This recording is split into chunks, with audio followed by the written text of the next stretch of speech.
So before you can start making content, you must first have a place to upload it. And obviously making your account is that first step. But there is one tiny question. YouTube and Twitch, in a sense, go hand in hand because in order to grow on one platform, you have to be making content on another. Usually, you make content on YouTube first, and then you switch over, you basically convert people over to your Twitch channel because they've found you on YouTube. Now, the reason for this, and I'm not going to go into too much detail about this, or even more great detail until we go into SEO, but YouTube is a more discoverable platform than Twitch is.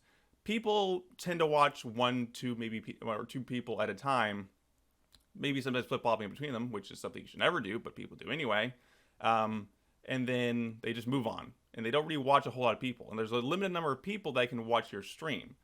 So if you want to grow on Twitch, going to YouTube and creating content there is a good thing to do because people will more be able to find you on YouTube than they will on Twitch. Twitch has a large selection of categories to choose from, and people aren't going to go too deep into it. However, on YouTube, they can search for a specific topic and get a list of videos that are related to the topic because the algorithm deemed them as relevant.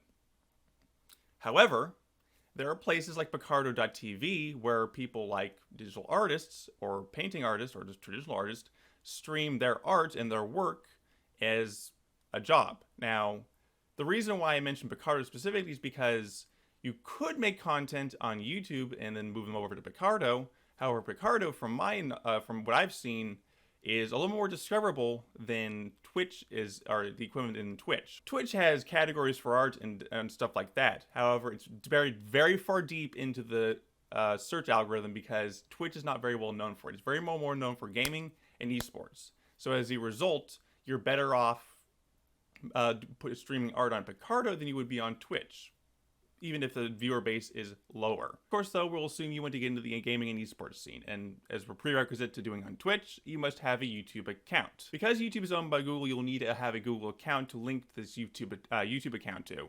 And it's a little different now than it was a few years ago, and I've had to do some extra research on how to do this. But essentially what you're doing is that you create the Google account and use a Gmail address if you want to use one. You don't necessarily have to. You will then create a brand account, and this is going to be important for later, and then you will subsequently create the YouTube channel / YouTube account. It's a little more convoluted than it used to be. Unfortunately, it's just the way things tend to be right now.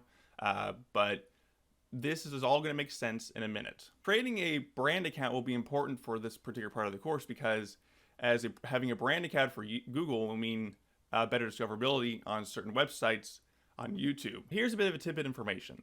If you prefer to, it would be a good idea to create a new Gmail account.